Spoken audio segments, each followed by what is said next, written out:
স্বাগতম সবাইকে আমাদের টাক শোতে। আজকের আলোচনার বিষয় সাবেক স্বরাষ্ট্রমন্ত্রীর বাড়ি থেকে গাড়ি নিয়ে আওয়ার ঘটনা। আমাদের সাথে আছেন রাজনৈতিক বিশ্লেষক এবং সাংবাদিক আরিফুর রহমান। ধন্যবাদ আরিফ আমাদের সাথে যোগ দেওয়ার জন্য। ধন্যবাদ মেহজাবিন আমাকে আমন্ত্রণ জানানোর জন্য। সাবেক স্বরাষ্ট্রমন্ত্রীর বাড়ি থেকে গাড়ি নিয়ে আওয়ার ঘটনা নিয়ে মানুষের মনে অনেক প্রশ্ন জাগছে। আপনি কি মনে করেন এটা কেন ঘটছে? এটা খুবই গুরুত্বপূর্ণ একটি ঘটনা। এমন পরিস্থিতিতে সাধারণত তদন্তের কারণে বা আইন শৃঙ্খলা বাহিনীর কার্যক্রমের অংশ হিসেবে এ ধরনের পদক্ষেপ নেওয়া হয়। তবে ঠিক কেন এই গাড়ি নেওয়া হলো সেটা স্পষ্টভাবে জানা যায়নি। কিছু প্রতিবেদন বলছে হয়তো তদন্তের অংশ হিসেবে এই পদক্ষেপ নেওয়া হয়েছে।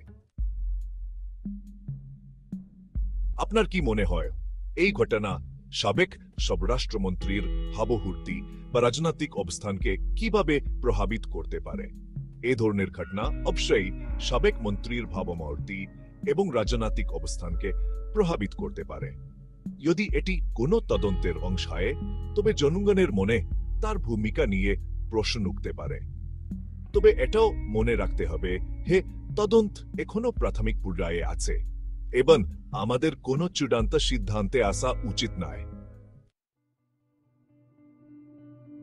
সাধারণ মানুষ এখন অনেক বেশি সচেতন এবং তারা সবকিছুই গভীরভাবে পর্যবেক্ষণ করে।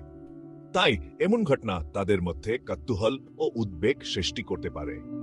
অনেকেই হয়তো মনে করছেন এর পেছনে বড় কোনো কারণ আছে।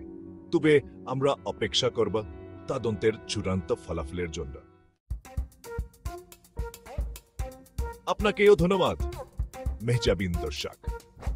আপনারা দেখছিলেন আমাদের টাক শো।